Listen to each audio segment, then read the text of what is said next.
Somewhere in the suburbs of Moscow, in October of 1992, a forensic team descended into a pit beneath a garage floor. The smell hit them before they reached the bottom. At the base of a metal bathtub, they found a dark brown layer almost 4 inches thick, solid, compressed. The lab analysis came back within hours. Crystallized human blood. At least 8 different people. Someone had burned it repeatedly with a blowtorch, not to destroy it completely, but because there had simply been too much of it. On the walls, iron hooks with steel rings bolted into the concrete at chest height. On the floor, a child's school uniform size for a boy of about 12. In the corner, on a wooden shelf, a human skull, cleaned, treated, deliberately preserved. The forensic photographer stopped after the first roll of film and asked to step outside for a moment. The lead investigator wrote in his report that evening that in 20 years of work, he had not entered a room like that one. The owner of that garage worked 300 meters away. He tended horses. He had a government commendation on his wall. His neighbors described him as quiet, a little sad, the kind of man you felt sorry for without knowing exactly why. The children in the village called him Uncle Seryoja.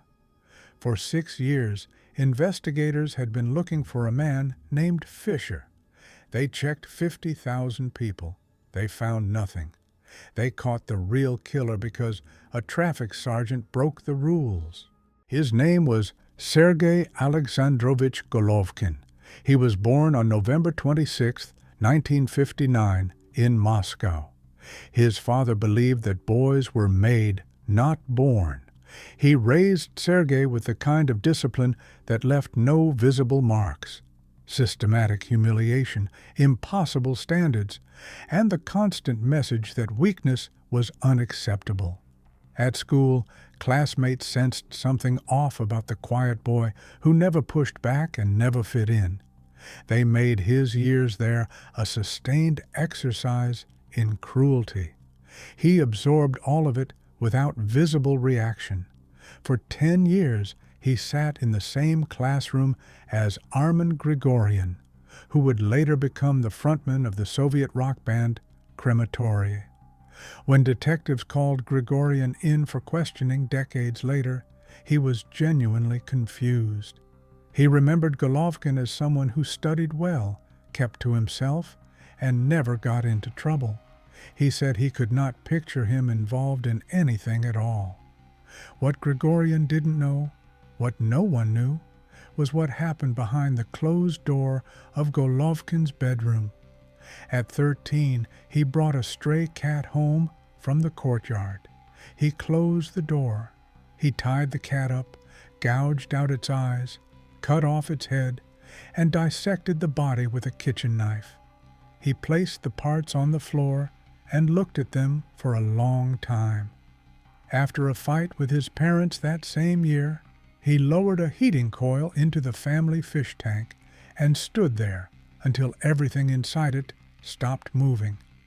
In school, he sat through lessons and quietly constructed detailed mental images of doing violence to the people around him. He kept these fantasies organized in his memory, returning to them regularly for years. No teacher noticed, no parent suspected. He enrolled in the Timiryazev Agricultural Academy and found the one thing that gave his life a sense of purpose: horses. He became skilled and disciplined. His supervisors praised his work. His colleagues respected him. But there was something that unsettled the women who trained alongside him. Whenever Golovkin performed certain veterinary procedures on mares, artificial insemination, pregnancy checks, something in him visibly changed. His breathing shifted. His face slackened. His eyes would go somewhere else entirely. Several trainees later told investigators the same thing, independently, without knowing what the others had said. We didn't know what it was. We just looked away. Psychiatric evaluations conducted after his arrest produced a diagnosis of schizoid psychopathy with a progressive sadistic sexual fixation. The experts from the Serbsky Center noted something that stays with you once you read it. Golovkin had never had a sexual relationship with another person, not once in his entire life. He remained a virgin until his arrest at 32. Whatever was happening inside him had no outlet in the ordinary human world. It had been building entirely contained for decades. The evaluators also noted something even more deliberate. He consciously selected victims who smoked, drank, or showed minor delinquent behavior, not because they were easier targets, because it helped him justify what he did. He needed to believe, at some level, that his victims were not entirely innocent. He constructed a private moral framework to make himself tolerable to himself. In the autumn of 1981, Golovkin was walking toward the central hippodrome when a group of drunk teenagers spotted him and attacked without a word.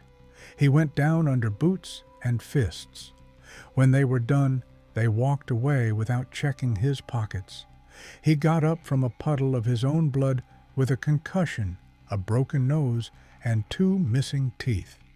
In his later confessions, he told investigators that after the beating, a need for revenge took shape inside him, not against those specific boys, but against anyone. He said that imagining violence had always brought him relief, but after that night, the relief required something more concrete, something that could actually happen. The investigators noted that the pathology had existed long before the hippodrome. The attack didn't build the monster. It gave him a reason to stop waiting. In the summer of 1982, Golovkin was on military training exercises outside the city of Kalinin. He was 22 years old. One afternoon he approached a 13-year-old boy in the forest and asked for help carrying a bag. The boy kept his distance. When Golovkin stepped toward him, the boy ran. 2 weeks later, he found a 14-year-old alone in the same forest, came up behind him, and grabbed him by the throat with both hands. They fell to the ground. The boy screamed, "Don't!" Golovkin let go and walked away. He told investigators later he hadn't been ready to use a knife yet. Both boys ran home. Neither told an adult who would act on it. On June 21, 1984, a 14-year-old named Andrei Minin slipped through a gap in the fence of Pioneer Camp Romantic near Golitsino Station to have a cigarette. He planned to be back in a few minutes. A tall man in an olive storm jacket was waiting near the fence. He grabbed Andrei by the collar, lifted him slightly off the ground, and showed him a knife. The boy went completely still. Golovkin tied his hands with a belt, pulled a large cap down over his eyes so he couldn't see, and walked him into the trees. The forest was dense that time of year. Within a few minutes, the camp fence was invisible behind them. The sounds from inside, voices, a radio somewhere, faded and disappeared. When they were far enough in, Golovkin looped a rope around the boy's neck, threw it over a thick branch, and pulled. He held the tension until the body went limp and the movement stopped. Then he released the rope and began to undress the boy. Andrei moved. Golovkin dropped everything and ran. Andrei walked back to the camp on his own, shirt open, wrists marked, a deep ligature bruise across his throat. The doctors documented post-hypoxic encephalopathy. Part of his brain had been permanently damaged from oxygen deprivation. He would carry those effects for the rest of his life. The investigation that followed arrested a local mentally ill man named Golishev, a former teacher with a prior conviction, based on a vague photo identification from a boy who was still barely conscious. While detectives processed the paperwork, Golushev threw himself under a commuter train. The case was closed. Death of suspect. The real attacker was at work the next morning, feeding horses.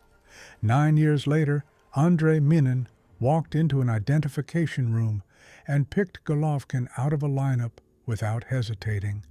Despite the brain damage, despite everything that night had taken from him, he remembered the face. On April 19, 1986, nearly 2 years after the attack on Andrei Minin, Golovkin killed for the first time. But before that, he had spent weeks watching. He didn't simply drive through the district and look for opportunity. He studied. He identified areas where teenagers traveled alone, noted the times they appeared, learned their routes.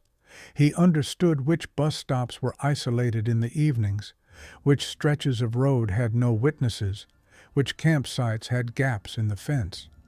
By the time he approached a victim, he already knew exactly what the landscape looked like in every direction. A 15-year-old named Andrei Pavlov took his bicycle into the forest to collect birch sap. A friend who went looking for him found the jar first, maybe a third full, sitting alone between the trees. The bicycle was in the bushes nearby. Andrei wasn't answering. His father arrived at first light and found the body. Witnesses described a tall, dark-haired man with a pock-marked face and a slight stoop, wearing a brown nylon jacket and high boots.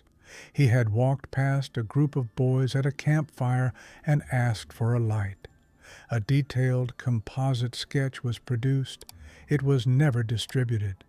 Over the next 10 days, 2 more bodies were found in the same area. Both boys, both killed the same way. The Moscow Region Police finally acknowledged they had a serial killer. The case was given the code name Udav, boa constrictor. A task force was assembled. Then a boy from pioneer camp Zvyozny told investigators something that derailed the entire investigation. He said a stranger had approached him and his friend outside the camp fence one evening. The man had a scar on his face and a tattoo of a dagger wrapped in a snake. He said his name was Fisher. He said he had escaped from prison. That detail spread faster than any police bulletin. The name Fisher became a Soviet urban legend overnight. Children carved it into park benches across the Moscow suburbs. It was whispered in dormitories after lights out. Someone wrote new words about Fisher to the melody of a well-known folk song, and children sang it in summer courtyards without fully understanding what they were singing about. Parents kept their kids indoors. Police stations received hundreds of calls a week. Investigators spent 2 years checking every former prisoner nicknamed Fisher, every man with a dagger tattoo, every fishing enthusiast in the region. 50,000 names. They solved thousands of unrelated crimes along the way and found nothing relevant to this one. Golovkin was never in any of those files. Then he read about Fisher in a newspaper, and he took the name for himself. After that, whenever he pulled over a teenager by the road, he would introduce himself the same way. "You heard of Fisher? That's me." After the killings of 1986, Golovkin went quiet for nearly 3 years. He took vacations with his mother and sister. He visited a sanatorium outside Moscow. He received additional responsibilities at work. In 1989, he received a silver medal from the Soviet Exhibition of Economic Achievements, the VDNKH, for his contributions to horse breeding. He stood on a stage in front of colleagues and officials. He shook hands. He accepted the medal and smiled for the photograph. He drove home along the same road that passed the horse farm, parked in the same lot, walked past the garage on his way to his apartment. He also made one attempt to find another way through what was building inside him. There was a 17-year-old named Igor who moved in the same social circle, a boy who trusted him completely, who came over regularly, who sometimes stayed late. One evening, Golovkin gave him something to drink and suggested he sleep over. When Igor undressed and lay down, Golovkin approached him. Igor pulled away. Golovkin stopped. He told investigators afterward that it had not worked, not because of the resistance, but because the specific thing he needed was absent: control, fear, and finality. Without all three, nothing happened. He understood after that night that there was no alternative path available to him. In 1988, he bought a beige VAZ 2103 and acquired a garage on the grounds of the horse farm. He dug the pit by hand, working alone at night, over the course of several months. He poured the concrete foundation himself. He bolted iron hooks with steel rings into the walls at chest height. The vault beneath the floor measured 180 by 250 centimeters. The ceiling was 3 meters below the garage floor. He installed a metal bathtub at the bottom and ran a drain line into the soil. He collected parachute cords, handmade knives, hatchets, blowtorches, scalpels, syringes, and the thick rubber veterinary gloves used for inseminating mares. When it was ready, he stood at the bottom of the pit, looked around at what he had built, and drove home. After his shift, he would drive slowly through the Odintsovo district, watching the roadside. He looked for a boy traveling alone, ideally one who was smoking or slightly drunk, or both. He would pull over, lower the window, and start talking. Easy, unhurried, friendly. He had the face of a man who meant well and the manner of someone who had all the time in the world.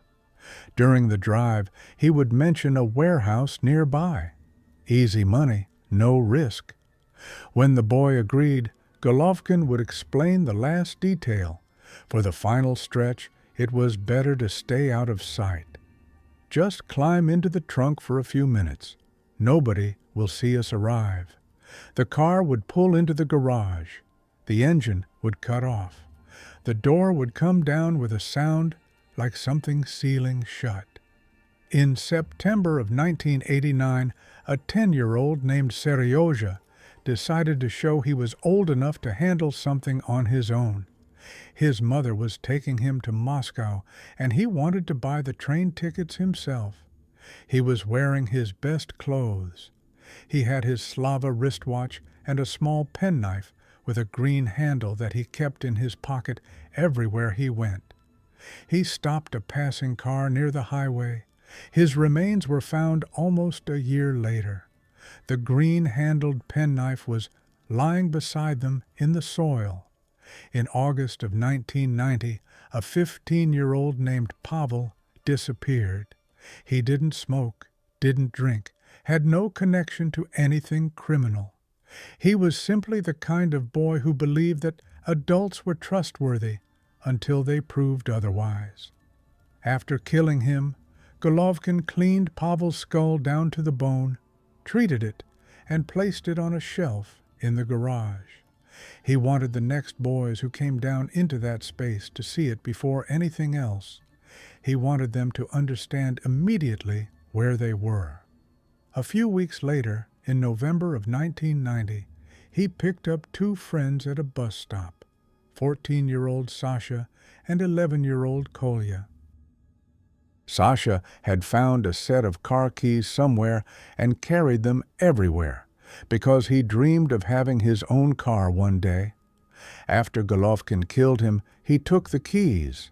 He later told investigators that he then spent several minutes at his own car trying to fit those keys into the ignition. He had 2 complete sets of his own keys in his pocket the entire time. He could not explain why he did it. In August of 1991, a 13-year-old named Nikita Bogdanov came to visit his grandmother in Gorky, 10 for the summer. After killing him, Golovkin removed his skin and preserved it using coarse livestock feed salt, a technique he had learned on the job. When forensic analysts later examined the preserved skin, they noted the precision of the work. Whoever did this, they wrote, had direct professional experience with animal hides. That single detail would become one of the key threads pointing investigators toward the horse breeding facility. In April of 1992, a 16-year-old came up to Golovkin's car from the passenger side, produced a knife, and said, "Get out." He was trying to steal the vehicle. Golovkin overpowered him. Then, calmly, without raising his voice, he talked the boy into the plan about the warehouse. The boy put the knife away and climbed into the trunk. This boy Golovkin killed more slowly and more deliberately than any of the others.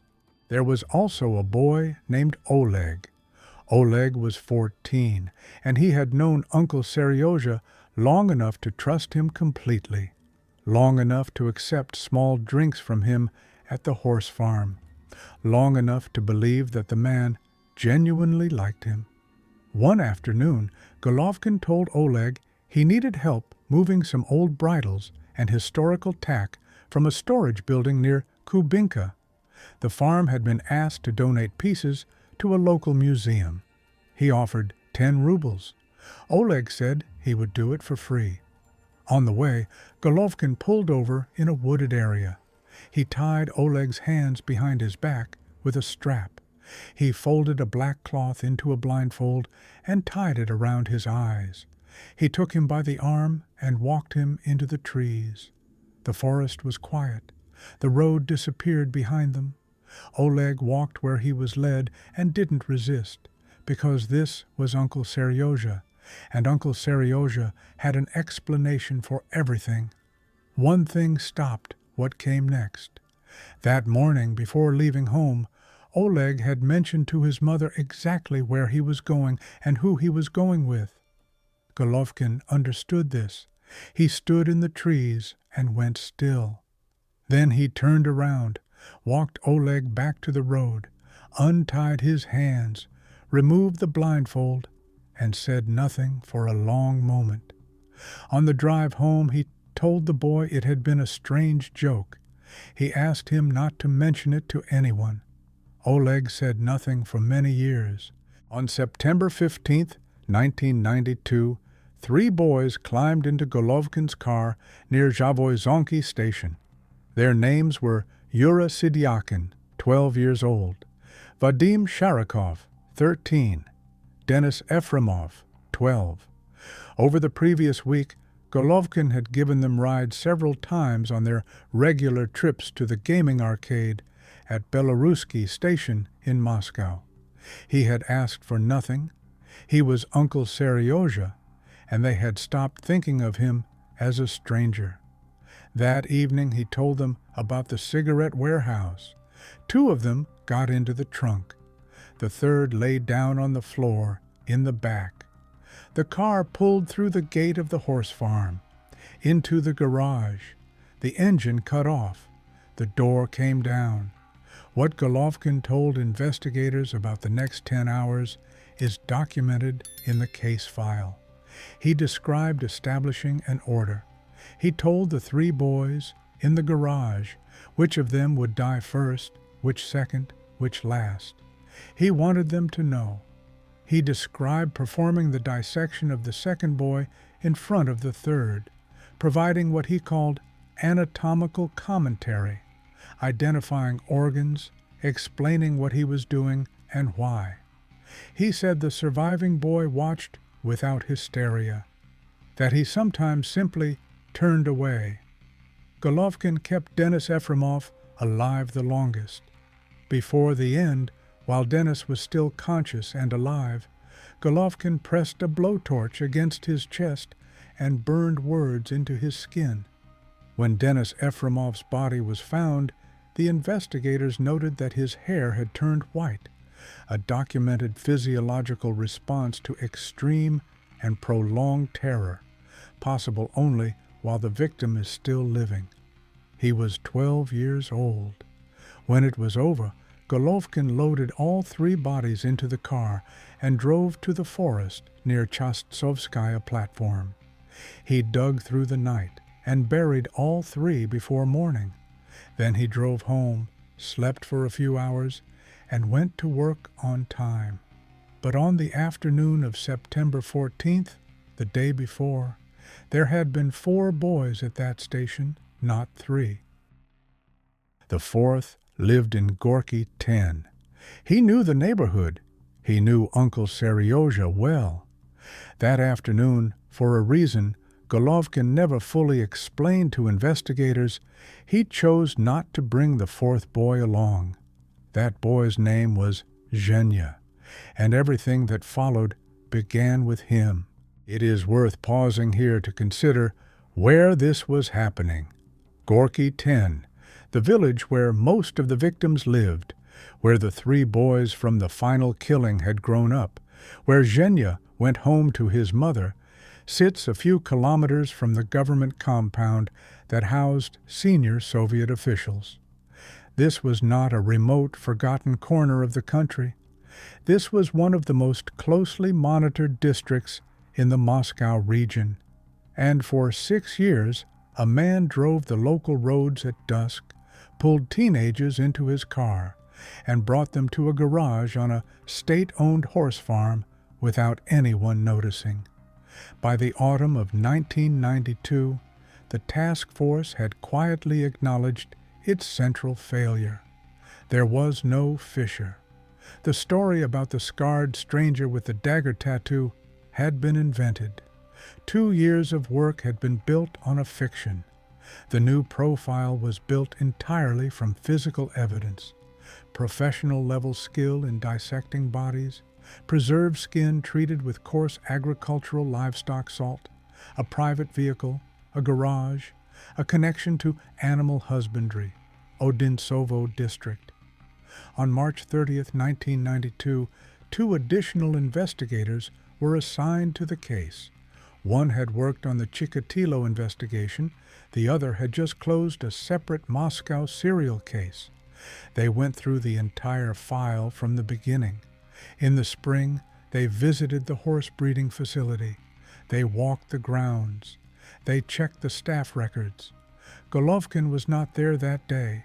He had been admitted to a hospital with a broken collarbone after being thrown from a horse. The investigators made their notes and left. They came within 300 meters of the garage and didn't know it was there. Meanwhile, Zhenya had said nothing. Uncle Seryoja had asked him to keep the secret, and Zhenya was loyal. But 3 friends he had been with only a day before their disappearance were gone. The police were asking questions in the neighborhood, and his parents had begun to notice things. At some point, the weight became more than he could hold. He told his mother he had not come home by bus on September 14th. From early October, Golovkin was under around-the-clock covert surveillance. The plan was to take him on October 19th. On October 19th, a junior traffic sergeant at an intersection in the Odintsovo district stopped a beige VAZ 2103 for a routine document check. He had not been briefed on the surveillance operation. He was not part of the task force. He ran the plates, checked the registration, looked at the driver, and something in the man's stillness, in the way he answered without inflection, in the quality of his calm, made the sergeant decide to detain him, against protocol, without authorization, on instinct alone. Golovkin was brought to the Odintsovo district station. There was nothing on him, no weapons, no blood, no evidence. The duty investigator reviewed the situation and began filling out release paperwork. The man had been cooperative. There was no legal basis to hold him. He had already signed the forms and was preparing to stand up when the head of the Criminal Investigation Unit, Nikolai Chekmazov, walked through the door. Chekmazov read the name on the detention report. He told the duty investigator to keep him until morning. He took personal responsibility for the decision. That night, Golovkin attempted to kill himself in his cell. He was resuscitated. By morning, the warrant for the garage search had arrived. 3 investigators, 2 forensic technicians, and a photographer walked into the garage on October 21st, 1992. They moved the workbench. They found the trapdoor. They climbed down. The search log from that day runs to 11 pages. In his cell, Golovkin began talking almost immediately. He didn't ask for a lawyer. He made no demands.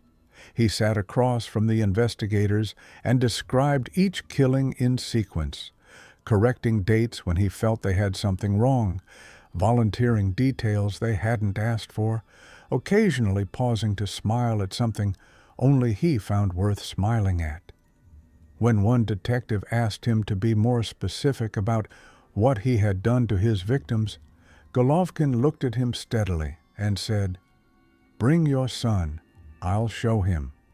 He led investigators personally to the burial site near Chastsovskaya platform. He pointed out where he had dug and at what depth. All 3 boys were found exactly where he said they would be. The official charge covered 11 murders spanning from 1986 to 1992. During the same period, approximately 40 children had disappeared from the Odintsovo district, boys and girls both. Investigators attempted repeatedly to connect Golovkin to additional cases. He answered questions for days. Then, at a point no investigator could later identify precisely, he simply stopped. No explanation, no final statement. He never addressed any case beyond the 11 again. The first video recording of his interrogation was made on October 21st, 1992, the same day as the garage search. Part of the tape was damaged. Fragments survived. In them, Golovkin speaks in a flat, even tone, as though describing work he had completed to a reasonable standard. From prison, he wrote a letter to his mother. In his own handwriting, he wrote, "Hello, dear Mamulia. So the most terrible secret has come out. You can see what a wretch I turned out to be. It all began a long time ago, back in school. Back then it was only fantasies, but later, as opportunities appeared, so did the desire to use them. I understood how much grief I could cause you and all our family, but I could do nothing with myself." When investigators showed his mother the full confession transcripts, she read them in silence. She did not speak for a long time. What she said when she finally did is not part of the public record. At the end of his letter to her, Golovkin asked her to sell the garage and the car as quickly as possible. The trial began on August 22, 1994. The first sessions were open to the public. They were closed after relatives of the murdered children attempted to force their way through the barrier to reach the defendant's cage. After that, only the parties directly involved in the proceedings were permitted inside. The defense attorney submitted Golovkin's commendation from the agricultural exhibition, his performance reviews from the horse farm, and his cooperation with investigators as factors for the court's consideration. The prosecution read from the search log. The prosecution read from the confession transcripts. At one of the final sessions, Golovkin made a personal statement. He said he was requesting the death penalty for himself. On October 19, 1994, exactly 2 years to the day after the sergeant stopped his car at the intersection, the court delivered its verdict: death by firing squad. After sentencing, Golovkin changed his mind. Through his attorney, he filed multiple appeals and submitted requests to the Clemency Commission. None were granted. On November 26, 1994, his 35th birthday, he received a document bearing the signature of President Boris Yeltsin, a formal rejection. Of the several hundred clemency petitions submitted that year, 60 of the most serious cases were placed directly before Yeltsin. Golovkin's file was one of them. In the summer of 1993, the garage on the grounds of the horse breeding facility burned to the ground overnight. The cause was obvious to anyone who looked. The local police declined to investigate. On the tree at the edge of the plot where the structure had stood, residents began tying wreaths of fresh flowers. When the flowers dried, someone replaced them. For a while, people kept coming back. Golovkin spent his remaining time in the condemned unit at Butyrka prison in Moscow.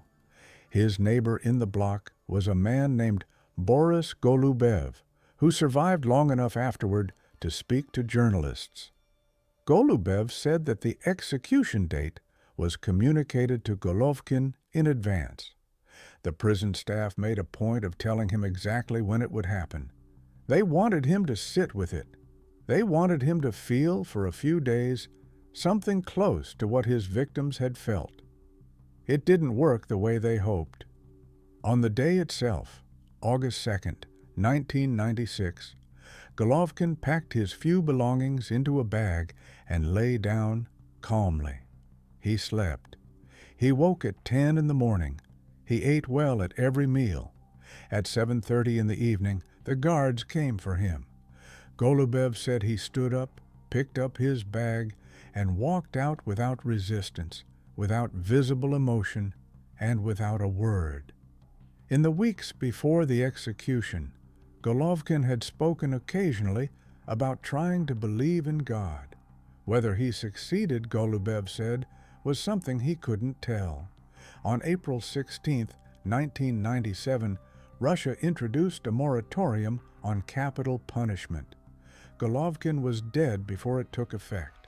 According to available records, he may have been the last person executed in Russia before the moratorium.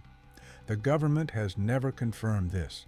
All documentation relating to the carrying out of death sentences during that period remains classified. Andrei Minin, the 14-year-old boy Golovkin had hanged from a tree in the forest in the summer of 1984 and left for dead, lived to see the trial, with permanent neurological damage. With everything that night had taken from him and never given back, he walked into the identification room 9 years later. He looked at the lineup, and without hesitating, he pointed.